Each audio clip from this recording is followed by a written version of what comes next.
As a prime minister, maybe you shouldn't say these things openly. The reason why Tesla is not coming in is because... Welcome to the Are We OK podcast, the podcast that talks about politics and public policies in ways that are relevant to you. My name is OCM or Mr. Botak, and with me, Mr. Money or Peter Yong. So, what have you been up to over the past couple of weeks? Over the past 1 week, the most exciting is definitely none other than Olympics. And this makes me look at the thing that you're wearing right now, yeah? You represented Malaysia in any form of sports? Maybe in my dreams lah. This one was given to us in 2017 when Khairi Jamaluddin was the Youth and Sports Minister in conjunction with the SEA Games. Right. When we were MPs. And this one also was done in conjunction with a competition that KBS organized together with one of the distributors of Garmin to see how many steps we can clock in over a period of, it was maybe about a month or so. I had the honor of winning my age category lah. Which is I think below 50 or something. I'm not surprised. I'm not surprised. Yeah, but there were also accusations that some people may have cheated because they can take the watch and then put on the cat and the cat will just go and pop steps and go up and down like that. So because some people who are like over 50 years old, they were clocking in 25,000 steps, 30,000 steps for like a period of 1 month. Maybe they were playing golf. Golf also you don't get that many steps. Anyway, so what have you been watching? I watched badminton lately. It was really, really exciting. I think badminton is one of the sports where you really get to see the people go like, whoa, like every moment you just can't take your eyes off it. It's full of action. Just full of action. Really, really cheeky. Yeah, so other than badminton, I also have, of course, watching badminton, I also watch quite a lot of athletics because this is a sport that I'm quite passionate about. We'll come back to the Olympics later, but I thought we'll start with a hot topic.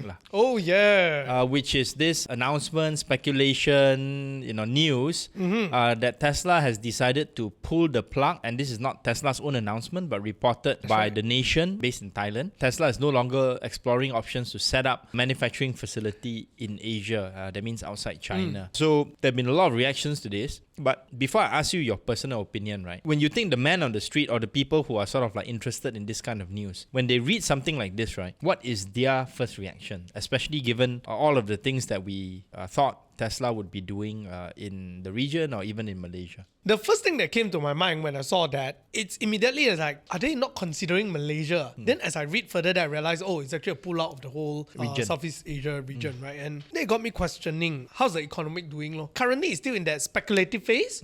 No one came out and truly clarify anything yet. So do you see it as something that is particularly worrying, that Tesla has decided not to set up a factory anywhere in Southeast Asia, at least for now? Initially, yes, but after a while, when I think about it, I'm not. Okay, why? Reason being is because these days, if you look at the street itself, you can see very clearly, aside from Tesla being available in the street, there's a lot of people who are going for other brands like BYD and so on. Even Proton is talking about coming out with their own EV soon, right? So clearly, Perodua, clearly Tesla is actually facing a stiff competition. And what they built previously in China and Germany, you're talking about gigafactory. You weren't even talking about small plant. I won't be surprised if, let's say, they are worried that if you have another gigafactory right here in Southeast Asia, how oversupply it can be. Correct. Yeah. Not forgetting the fact that they also have 2 manufacturing plants in the US. That's one right. in California, one in Austin. The Austin one is the main one. We've been hearing news about overcapacity even for Tesla this year already. Not just in their American markets, but some of their overseas markets as well. Came back from Australia a couple of months ago, and they were also having a lot of Teslas that were not out in the market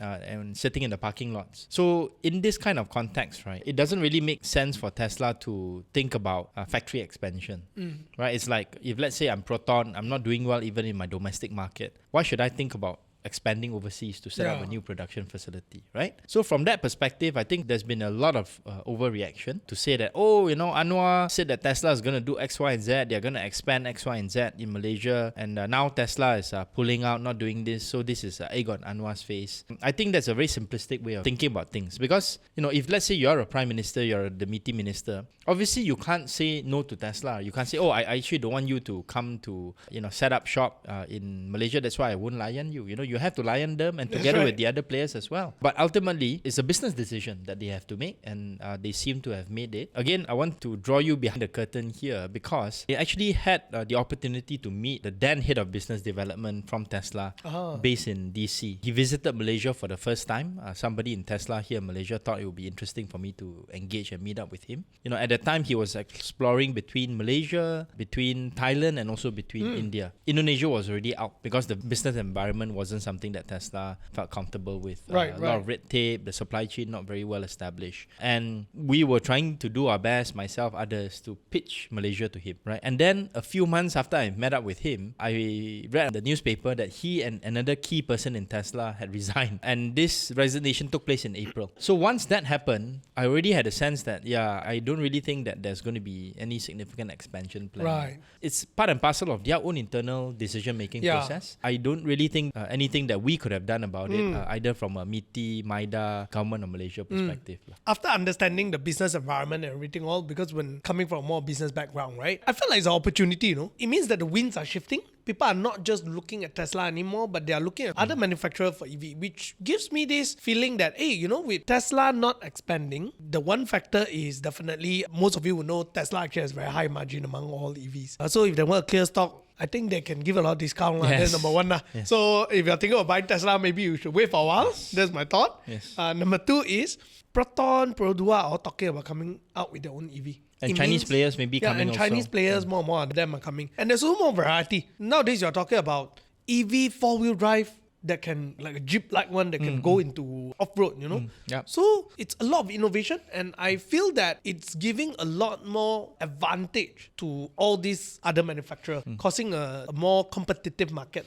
So that's how I view it. The thing about Tesla is some people are also asking, hey, we gave them so many benefits. We gave them, not to say they didn't need to have an AP, this approved permit to bring in their cars, but they came in with a special AP, meaning they didn't need to work with a local partner. They could bring the cars in themselves under a special AP. And then also, Starlink and all that got certain advantages in terms of licensing. Right? So, given the fact that they had so many of these advantages, now they are not really thinking about setting up shop from a factory perspective, which they never promised in the first place. They just wanted to explore the market to sell cars. Do you think that, we have been shortchanged? No, you put it on the table, they haven't taken it yet. So what's there to be shortchanged? I agree with that view. And I also think that the Malaysian consumer has gained because you got access to relatively affordable Teslas. After a conversion basis, very similar price point to what you would buy in the US. Because usually when you have a local partner, when you have to bring in through APs, the price will be jacked up.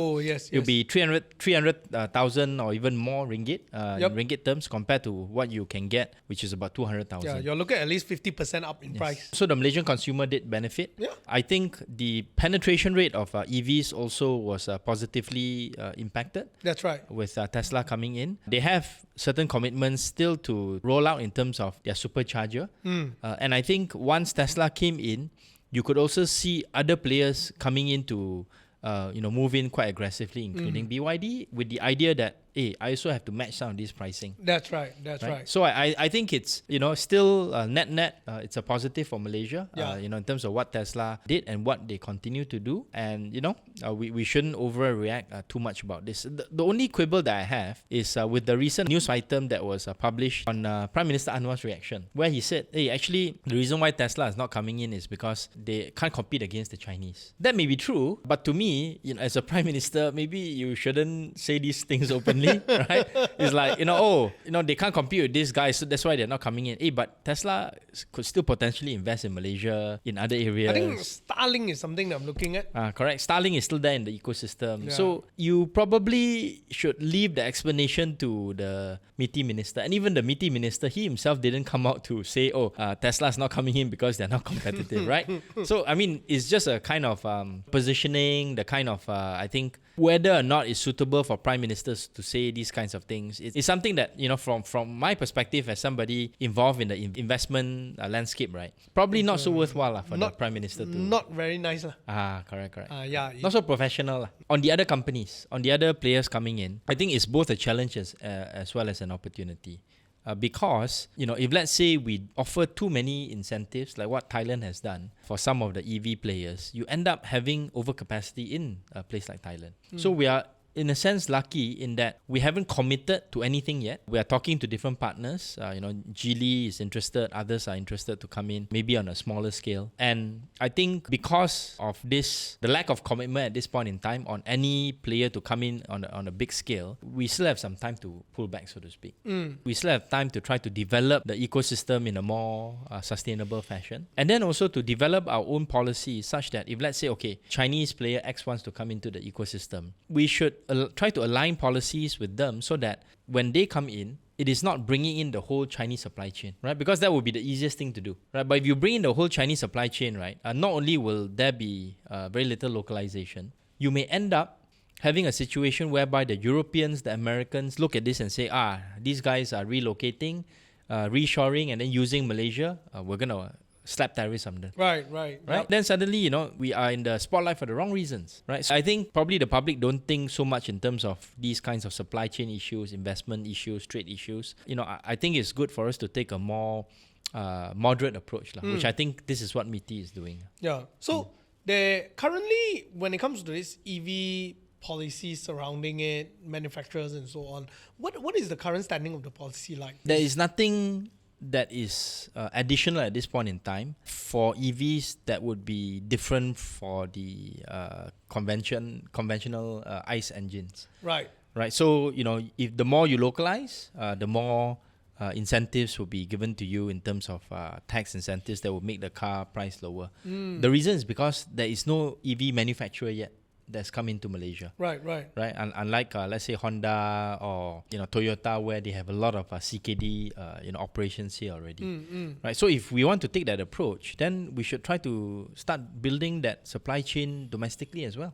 Right, whether it's in car components, electronic components, and whatnot. I think that it's not just the four-wheeler that we should look at, because there's a global overcapacity in China, in Thailand, in the US. We should also be careful not to get sucked into that overcapacity game. But one area where I think we should really think about as an entry point is, rather than focusing so much on the four-wheeler, right, which is now getting a lot of global attention, why not look at the two-wheelers instead? Right, we don't have any two-wheeler EV manufacturers from abroad. We have you're going to define two-wheeler for the audience? Basically, your motorbike, right? Your motorbikes. Your motorbikes, your mopeds. We have some local players. Climo from Penang, they do local assembly. The volume is not very big. The price point, I think, is a little bit high for the mass market. It's close to 20,000 ringgit. But if let's say we can get players to come into manufacture and at a price point that is around 5,000 ringgit. Then we are sort of like in the ballpark already. There's also incentive 2,500 ringgit when you buy a two-wheeler, actually. Yes, right? For EVs. Yes. For EVs. But it's that is not enough lah. If let's say 2,500 ringgit, you reduce it from after you import it from 10,000 to 7,500. It's still not in that sweet spot yet. It's still in the high-range motorcycle range. Yes. But actually, I would agree with you, because when we actually look at this, in China, electric two-wheeler is very common. It's very, very common. In fact, they have like slightly bigger size two-wheeler, and they have even like almost like a two-wheeler version of a four-wheeler. You don't know whether to call it a car or not a car also, where they use it within city drive. You're like a within the buggy, city, right? Yes. I think this is something that Malaysia can actually explore. And more importantly is because our surrounding country uses it a lot. Indonesia, Thailand, that's right. other So places. if let's say Malaysia can Vietnam. invest more in the production or even assembly of this, I think it's actually a very good opportunity, because it seems like no one is really bothering about this. And Thailand, Vietnam, probably a little bit more attention. Indonesia as well, but not to, I think, the extent that it has grabbed a lot of headlines. I'm more familiar with the lack of any substantive policies on the part of the government in this area. So if let's say there's more alignment on the government wanting to push for two-wheeler EVs, I think it would be good, not just for the economy, but more importantly, as the government implements the targeted fuel subsidies, right? This would be one way in which you can really benefit the B40, right? Because they're the ones that the B40 are the ones that really drive the take the two-wheelers, right? So then they can, if they can convert with certain incentives, lower price, then the increase in the petrol price won't hit them so hard. It will shield the government from extra criticism as well. Right. So we can say that generally the current EV policies is very much of a broad-based policy. More similar focus to, on four-wheelers. More focus on four-wheelers. But I think in terms of what we are looking at that can help to improve the nation is actually a more specific kind of policies, right? More targeted pushing of, say, certain kind of category. Like Whether it's EV, four-wheeler EV, the localization component has got to be there. Or if two-wheelers, then, who are the partners that we want to try to bring into the ecosystem? And who are the ones in Malaysia that can, play ball. So, for example, you have Honda, Bunsiu, you have Yamaha, Hongleong, right. you have Modernas. This is Kawasaki together with DRB Highcom. But notice all these are Japanese players. There's no Chinese players. And for I think two-wheeler EVs, you need that kind of space for some of the Chinese players to come in. actually, if those of you have ever been to like Redang, Langkawi, or like even Tioman, you will realize that there are many two-wheelers China bikes there. Yes. Yeah, most of them, they are using that already. Yes. They just parallel import it in. Yep. Yeah. But I mean, the pricing for the parallel imports would be still a bit high. If let's say we can get it down and also grow the local manufacturing ecosystem, that would be a win-win for everyone. It's a good. I think there's a good tone to it as well because you remember at one point they were talking a lot about the people who like to bike. What do you call them? Mat Rempit. Mat Rempit, right? Yeah, they love motorbike, right? So if we can set up kind of like school that actually helps out in this area, I'm sure that many of them are interested in this kind of engineering. We'll have to align a bit lah. One of the problems with the two-wheeler EVs, right, is that no vroom vroom sound. all electric, right? Whereas the Mat Rempits, right, they like the vroom vroom. I think lah. This is what I've been told. Don't kill me for this. Right? So maybe we have to have some fake vroom vroom sound for the EV. Okay, the like two-wheeler a speaker there lah. Something like that lah. Yeah. So if you have any thoughts on this, maybe you think we are not on the right track, with regards to our four-wheeler or two-wheeler EV discussion, please leave it in the comments below, and then we'll come back and talk about the Olympic Games. Malaysia boleh! Yeah. Welcome back to the Are We OK podcast, and for this second topic of this episode, we're going to talk about the Paris 2024 Olympic Games. So, maybe just to give a status update, Peter, at the time of recording, let me just go through the latest medal standings for Southeast Asian countries. Yep. So, Philippines, 2 golds and 2 bronzes. Indonesia, 2 golds and 1 bronze. So, I think 1 gold was weightlifting, and then another gold, can you guess? No. Rock climbing. The Indonesian guy won it a couple of days ago. I saw it. Wow. Okay. Thailand, 1 gold, 3 silvers and 2 bronzes. TKD. Taekwondo. Oh, serious? And this is a winner from Tokyo as well. And then Malaysia, 2 bronzes. So what do you think about Malaysia's performance so far? Haven't come to an end yet. I would say that they've already tried their best. Whether or not it's good or bad, we are still proud of them lah. Many people were very supportive of the efforts of Pearly and Tina, went over and above expectations by making it all the way to the semi-finals. That's right. Even though they lost, in the semi-finals and then later on in the bronze medal game. I don't think they were even expected to come out of the so-called group of death. That's definitely something to be proud of. And now, of course, Lee Zizia had a lot of up and down last 2 years. This year actually performed pretty well. Did us proud by winning the bronze and quite comfortably also. Yep. Of course, Aaron Chia and then So Wei Yik, their second bronze medal. Of course, the goal is still elusive. And I wanted to ask you, because I heard Hannah Yeo's interview on BFM where she talked about the Olympic Games and why was it that they wanted to focus on the road to gold, right? So do you think we put a bit too much emphasis on the gold medal? I would agree that we should go for the road of gold because you aim for the gold, you dapat bronze lah. That's how it works, right? Yeah, no one aims for third place, right? Everyone aims for the first place, yeah. Right. So you don't aim for the stars, so you fall at the moon. There's a general idea behind, right? Then, but more importantly is actually, I would have the question of what is being done to develop lah. I think she did the right thing in terms of wanting us to aim for something that we haven't gotten yet. It would have been weird to go and call the program Road to Bronze or Road to Silver, right? Road to qualify, okay. Yeah, so I mean, that goal is still elusive. I'm sure we'll get there in my lifetime, in yours as well. So I'm sure that whoever gets it will be set for life, like the Filipino. Set for life, man. The guy set for life. Get property, get free chicken wings. I don't know, a lot of other stuff as well. I don't really think that people necessarily put a lot of responsibility on Hannah for us not being able to get the goal. But there were other controversies, or one particular controversy that she was involved in, which is She got criticized for posting on Instagram a photo with the Thai silver medalist Kunvalut Vitasan, who defeated Lee Zizia in the semi-finals. Yes. And then she said a few things, admired his fighting spirit, and also that she was a fan of his, Yep. And then she got a lot of people criticize her. I mean, some people supported her as well. I was one of those who supported her. Firstly, what is your reaction, and what is your reaction to the people's reaction to what she did? I think it's good sportsmanship on her part, and for her to say that is good because she represents Malaysia's sportsmanship there. I mean, can you imagine if they say, "Oh, you beat our people, you lousy fella," like that? Then Not you're nice also lah, gonna criticize her. Right? She don't say anything. Also, you're gonna say why you got no opinion. But either way, I think as a person who plays sports, when you go into a match, when you lose, the most gracious thing you can do is to walk over to the person and warn you and say, "Great work. Congratulations. Congratulations," right? That's called sportsmanship. But maybe I push back a bit. Was it necessary for her to post Instagram posts of her together with the Thai athlete? She Okay. may have taken a picture with him, said certain things to him. Congratulations, I admire your fighting spirit. I'm a fan. But don't post it on Instagram. How about that? I think we can say that she can do that. My personal thought also, we can actually look at it the other perspective where at the end of it, she can also say that, in support of Lee Jia, she has done very well. I hope next time when he faces him, he could win. She could have added those things. There's certain probably lack of awareness, I guess. Yeah, but just being, just putting up and never think so much.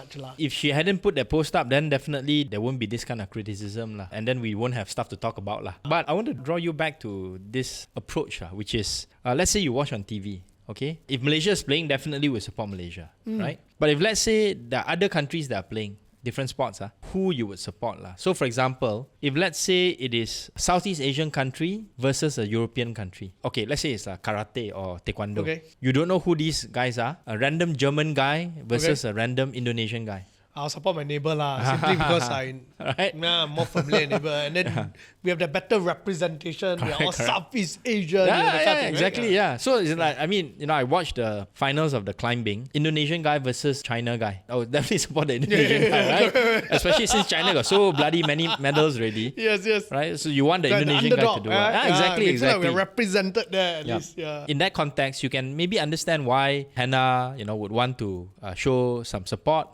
for our Southeast Asian neighbor, right? That's right. Yeah, and she also met up with the Singapore sports minister, the Indonesian sports minister as well when she was there, just to talk about sports development in Southeast Asia, right?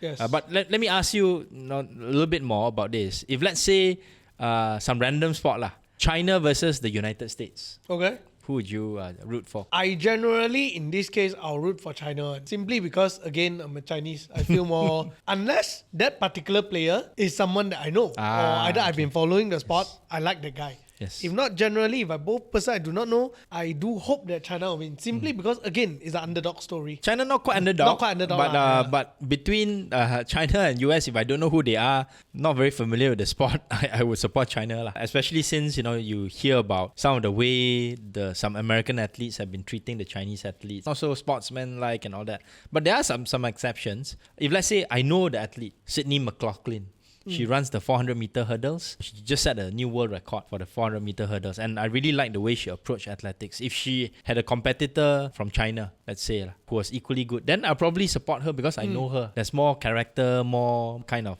connection there.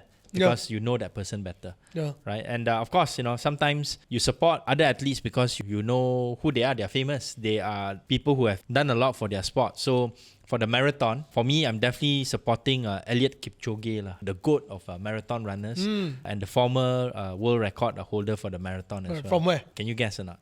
Kipchoge. Kipchoge. Kipchoge. From which running country? Sound very Korean, Sound very Korean, Hey. Kenyan. Kenyan. That's what I think. Kipchoge. Sound very Korean. At least I think for many of the athletes, in the United States and Europe, especially for the high-profile sports, we know who they are. So yeah, I mean, going back to Hannah, I think maybe people overreacted too much. A lot of people are overreacting to a lot of things. Yeah. Another thing that, also had overreaction was the fact that OCM and BAM president, Tan Sri Norza Zakaria, was shown to have, the cameras captured his wife and his son attending the semi-finals Yes, of the yes, that's right, that's right. of the badminton competition. This controversy more interesting. Okay. So yeah, you share what you think of it, and then I will give my two kupang. At first, I wasn't too like bothered about it because, I mean, if let's say I have the chance to bring my family to Olympics, I would, right? But the other thing that later it came out as the reason why people were rallying up about it was that some of the athletes didn't even get enough quota to bring Their the coach. people necessary, even coaches, to their event.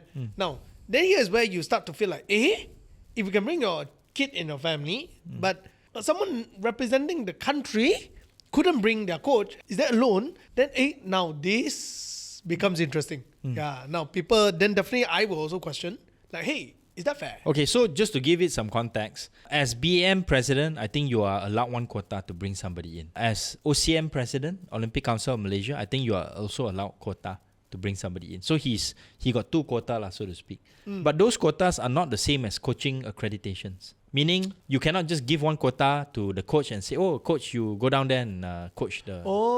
right? Okay. So it's not the same lah. You can bring that quota, but the person has to be with you. You know, it's like a normal spectator lah, watching at the games and all that. I mean, not normal, but you have certain access to certain VIP boxes and stuff like that. So it's not as if I can swap out one quota and give it to the coach. Coaching quota is separated lah. Yes, correct. This is a spectator quota lah. Yes, correct. So at the same time, so for example, Go Jin Wei, our women's player, she wasn't able to bring her coach because the quota had been used up. But she was still coached by the two national coaches that were there, Rexy Menaiki and then the other coach as well, Tan. And doesn't mean that she was left without coaches. Right? So she still had a coach during the game, just not her normal coach. Wow, here's where then I think media is not reporting it very, very responsibly in that sense, right? Yes. It's just like okay, everyone is beating on this person. Let's follow along. We don't attack, but let's not clarify it so that there's more traffic. Or some try to, but usually bad news, gets more coverage than the clarification news or the explanation news. Right. I think also the public tends to be quite reactive, and sometimes even our politicians, they also join in the fray, so to speak. Yeah. Because if let's say this had happened when let's say Pakatan Harapan was the opposition, right? And Noza did this and all that, and we were not, PH wasn't in power. Definitely, the opposition guys would be whacking Noza already. Correct? Right. Now they're saying, actually the truth of the matter is something like what I said lah. The quota is not really transferable to the coaches. KBS doesn't really control the quota. It's up to the Olympic Council to the at the international level to again give these quotas. So there's a lot of nuances to this. But if let's say if PH was in opposition, they would just whack already lah, right? Then the other thing is this. I think as the OCM president, as somebody who's so high profile, who's also the BAM president, I think it would have been much better for optics lah. If let's say, because Tan Sri Norza said, I brought my wife and kid at my own expense. Don't you think it would have been much better from a PR perspective if he had used at least one of that quota to give it to Go Jin Wei's coach? Say, I use my own money, I bring Go Jin Wei's coach instead. Go Jin Wei's coach wasn't even in Paris at all. No. Or didn't even follow along. Not there. Or he could have actually give that to Go Jin Wei's coach, and the person could have go there at full expense. That quota that he got from BAM or from OCM is a quota to just bring one person. It's not expenses paid one. Oh, it's just a ticket. Yes, correct. So if let's say the money that he spent, to bring his wife and kid or one of them, he used it in a magnanimous way to bring Go Jin Wei's coach instead. I think. Don't you think that would be a? It would be good optics, but I don't think many people will do this kind of thing because you will be thinking yourself, hey, why do I want to spend 10 over 1,000? Bring someone that I'm not even close with. I'm not even going to talk to you throughout the journey. And use my money to spend on that. Okay, so they may think like that lah. So you don't need to accompany this person, or that person doesn't need to accompany you. You be magnanimous. But I agree. Optics wise, yes, it will look extremely gracious and extremely kind. Yes. And I would say, I will further add on, at his level, he probably don't even need to fund it himself.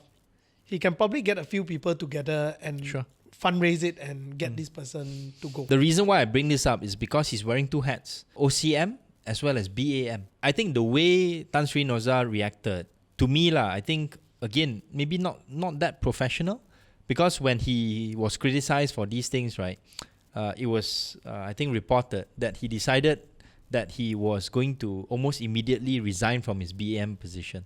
I think his response was, "Oh, I've sacrificed so much, I've given so much to BAM and all that, and then you criticize me like that, so I just stepped down." If you want to be at that level, if you want to be recognized to be in that position, you have to also have some accountability, correct? Even though you're not an elected politician, you still have some public kind of responsibility, right? And I think, in that context where people's eyes are on you, I think it will be good for you to think in terms of how you can represent that position well. Right. Yeah. Interesting. Yeah, I have to say that generally when you're in a leadership position, that's all part of the package lah. Yeah, when you do good, people won't say anything. You do bad, people always criticize. That's always part of the package. Whether is it in a bigger context or smaller context. You just have to accept. If happen to be a different story, you got a bonus lah, I would just say. Okay, I will say this. I think if let's say you have a consistent track record of doing the right things for the athletes, for the development of the sport over a long period of time, people will recognize. Yeah. And even if let's say you don't do that well during certain times, people would overlook that and then remember you for the times that you did probably better. Here's where I think that people these days and media these days got a problem lah. It kind of adds on to it, in my opinion, where like, for example, fanning the flames. Fanning the flame. Like, one thing is that I think a lot of people are overreactive, where they just shoot first before they think. Right? That's number one. So once you shoot, then everyone start shooting together. Shoot. Actually, in the end, they realize that they don't even know what's happening. Correct. I've being a social media person, I've seen that so many times. Yes. Like, some people just take one small part, blow it out of proportion, and then you're like, hey, the whole thing is off. Like the other day, I was doing this talk. It was the whole talk. Basically, I was telling people, you should actually use ID services for your renovation. It's worth paying for it. Interior design. Yeah, and part of the thing that I mentioned was that because the organizer was giving for free ID consultation service. And if you know that this consultation service is not they help you do things, but a consultation before I want to engage you, right? Yeah. Someone took it out of proportion and say, how can you provide free ID service? I wasn't involved. I was just someone speaking there. But I was thinking to myself, how amazing that it can be taken so out of context. And then the rest of the people start chiming in and saying that how can this company, event organizer, bring down the industry by doing free service. Okay. I'm thinking to myself, they brought me in. My whole conversation was getting people to engage you all. After they take one small portion and then after that misinterpreted it. And it's very similar in all these kind of contexts, right? Like whether it's a Hanayo's case, whether it's this OCM's case.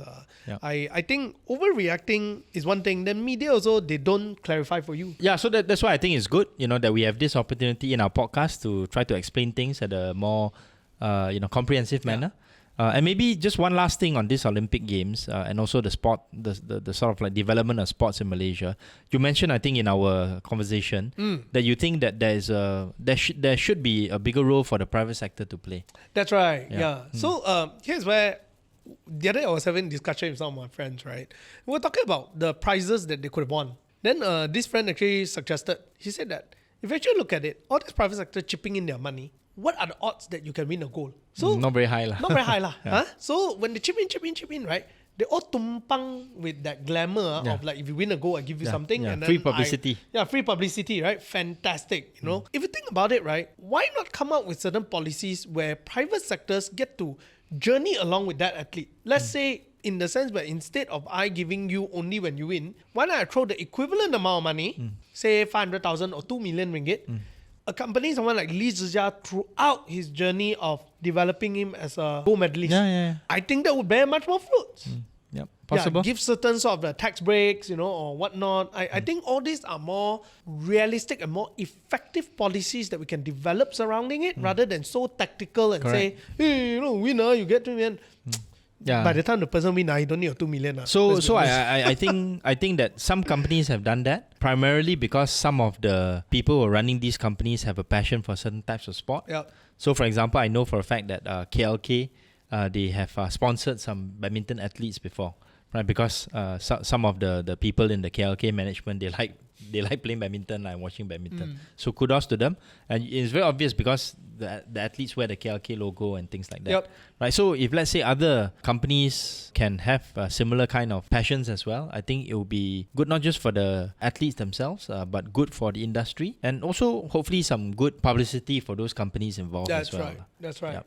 And then, congrats to our bronze winners. We look forward to more sporting news along the way. Alright, before we move on, we're going to take a moment to thank our sponsor, which is Zeus Coffee. Here it is. There's a chum latte and there is a ice white peach oolong milk tea. Well, I think this time round, what you get under chum and many of the new series is coffee mixed with tea. Double the pleasure. One of my favorite drinks. Yeah, so if you want to check it out, go to Zeus Coffee.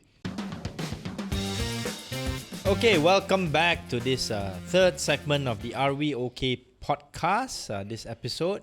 Now let's switch gears to the media landscape in Malaysia. And on the 1st of August, the Multimedia Commissions has issued or made public roughly some of the guidelines for licensing social media platforms as well as messaging services with more than 8 million users. So we all know who they are, the usual suspects. What do you think about these guidelines or this approach that the Malaysian government is taking? So I, as an industry player, I think it's interesting. I'm not sure if other countries has it, but to issue itself is quite interesting. I think it's going to be extremely hard to implement to start off with. There's a reason why you rarely hear it, because it's hard to control to even start off with. The thing is for what after that? Because so far the way that it's published, the reasoning behind is very much about censorship. It's about controlling scams, scams, child pornography and things like that. So censorship, in the sense like what kind of content I want to control. Now, within every platform, they already have a certain measure. I think it's good. I mean, our face is often being used as scam as well anyway. Even our PM's face being used as investment scam. So it will force them to take more action, and I encourage that, especially regarding the scam part. But do you think we need these platforms to be licensed for those actions to be undertaken? I don't think so, and I don't know how effective it is, but I'm pretty sure that they will license. In fact, I think this plan, if it's not done properly, it could backfire, and it will remain as people still have access, yet you have even lesser control. Okay, for example, it's already hard to censor the internet. No one can censor things on the internet. Let's just put it that way. Once on, forever on. That's all. End of story, right? Most of them have an office here, albeit it's not big. Well, I heard TikTok has a few thousand people here now. Doing content screening and all that. TikTok is big. Yeah, some of them are not big, right? Like, for example, Google is not very big office. My point is that when you establish to the licensing, and if it's not being handled well, and they just say, okay, then I close down my office, then it's worse. Okay. Yeah. So the backfire part backfire part is worse. So my question or maybe is, I scale down my data center investments or other kinds of investments. So my question is that, what do you want? Because at this point, maybe it's media. This is where media also play a role, right? Yeah. Maybe it's because media has been focusing it as in censorship in terms of press freedom or like cyberbullying. Okay, so, it is within the rights of the Malaysian government to license different media players. It's under the Communications and Multimedia Act, 1998. Of course, these are mostly to do with certain technical requirements. So, for example, if you want to do some broadcasting, if you want to put in certain physical infrastructure, if you want to lay down cables, if you want to deliver parcels, right? So, it's more of the physical type. If there are abuses that are happening on social media platforms now, there are actually existing laws that you can use to go after either individuals or even companies. Right? And I think on all the things that you brought up just now, it's not as if companies are saying, we actually encourage scammers to go and use our platforms, right? None of them do. Yeah. Right? And they all have their own internal controls for trying to weed out these kinds of activities. It cannot be 100%, of course, but I think most of them do try to different degrees. Sometimes they do it too aggressively to the extent that our own Prime Minister's posts also get taken down. He's sending off the condolence message to family of Haniyeh, the Hamas leader who was assassinated in Iran. I think where this licensing issue would run into some challenges would be, Facebook, Google, all these guys, they apply for the license. If let's say there are certain gaps in terms of, scams continuing to use those platforms, and Facebook, Google, all these guys say, I tried my best, it cannot be 100%, then what will the government do?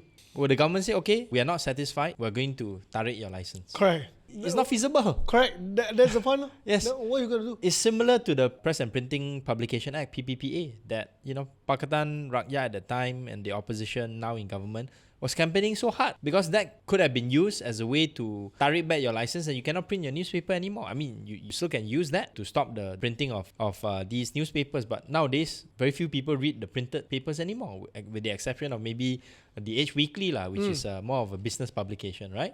So you move the licensing to these kinds of online platforms. Where is the effective stick or hammer that you can use to ensure greater compliance? I can't see it. Which is why, I think most of these guys, they will just get licensed, but whether or not it solves the underlying problem, I think that's probably something, I'm quite skeptical about. The other thing that I'm more concerned about is that the trend under this Madani government of wanting to actually, take a much more aggressive position towards censorship of content that may not be so positive about this government, that I think is something that's worrying, because I don't think these social media platforms on their own decided to take down Khairi Jamaluddin's TikTok video criticizing the acquisition of MAHB by some entities, company that is owned by BlackRock, Global Infrastructure Partners, GIP. I don't think it was these platforms that decided or wanted to take down certain posts by the past Menteri Besar of Terengganu. Right? So there are, some, at the same time as you want these guys to take out scams and, pornographic material and all that, which I think they will do regardless. There is the temptation, this news is unfair towards this particular party, usually those in government. I want you to take it down. And in fact, when I look at some statistics, in the first half of this year, in Asia, if I'm not mistaken, on certain platforms, Malaysia, the request for taking down content, they don't break it down by category, Malaysia is one of the highest. And this has been reported in other platforms as well. Wow. I don't think that is because we have many more scams compared to, let's say, Indonesia or Singapore. But there could be other reasons. There should be more requests to take down the scam content. Sure. Yeah. Sure. But yes. I think are they the one more beneficial to Rakyat? Yeah. But I think that these kinds of requests will be ongoing already without having to license these platforms, right?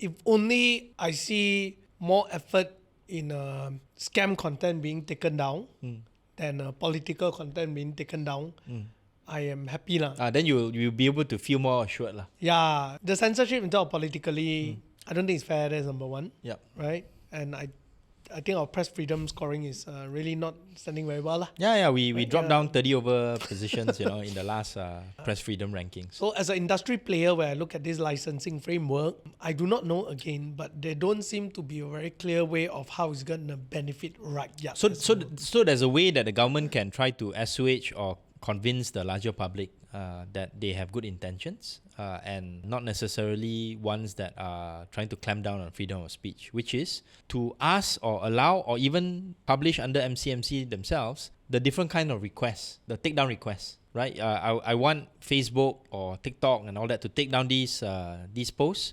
What are the categories? How many are scams? How many are child pornography? How many of it are because of politics? And within the larger realm of politics, give a breakdown. Is it religious? Is it about racializing? Is it about criticizing the government? Is it about criticizing the opposition? Then at least we can have a better idea of what these requests are and then the number of these requests. I'm sure the social platforms have stats, but not sure whether they post it. Well, if let's say you are licensing them, you can use this as one of the conditions. Just report it on a regular basis. Yeah, right? yeah. But we haven't really heard any indication of that happening. Maybe it'll happen later. I think another thing to actually control this, right? I mean, if you're focusing really on scams and bullying and all, right? I think the idea of like how MAS actually implemented where banks are also responsible for people losing money. Correct. Yeah. This could apply to social media platform. Yes. I think, again, that may be a bit tricky to implement, but at least put something on the table where we can trace the sort of like sequencing of responsibility. But again, not really that much discussion on this front. Second last topic before I do a quick promo, which is on the rapid appreciation of the ringgit that has come in conjunction with some amount of turmoil in the global equities market. So usually we won't talk a lot about these kinds of nitty-gritty financial details, but since you're Mr. Money, what is your thought on this? Is it a good thing that the ringgit has appreciated to now 4.45, 4.5 to the US dollar? And at the same time we see equity markets around the world being very volatile. I think depending on what you're looking at, definitely if let's say you're an importer, this is a good news. You're an exporter, this is a bad news in terms of the industry wise. But more importantly, the truth is it's not ringgit strengthening, it's US dollar weakening lah. Yes. Let's put it in a more accurate terms. That is actually the case. Now, I think no matter what, we are facing a very volatile economy. Yeah, the macroeconomies has already tell a lot of unemployment data is actually shooting up, right? I think now the question is that whether is the Fed's gonna react on time or too late to react. Now that's the biggest discussion, right? But that's gonna go down into another rabbit hole. So I mean, the next Federal Open Market Committee meeting takes place sometime in September, if I'm not mistaken. And indications, they already indicated that they will most likely cut the Federal Reserve rate. Probably by 25 basis points. Probably they won't go to 50 basis points. And I think there's been a bit of overreaction to some of the job news that have been coming out. The US market is still creating jobs, but at a slower rate compared to what they were expecting. And that may be an indication of a soft landing for the US. And I think what made this situation a bit more volatile is because for the first time in a long while, the Bank of Japan decided to increase their rates. Oh yeah, that one also. Right. So I think many people who are using yen for these carry trades, basically borrowing in yen to buy US assets because of the low interest rates. They have to start thinking when they want to cut their losses, so to speak, or cut their exposure. Right. And I think the rapid appreciation of the yen is also reflected a little bit in terms of the rapid appreciation of the ringgit, right? So it's not so much because necessarily all the different policy reforms that the government has done.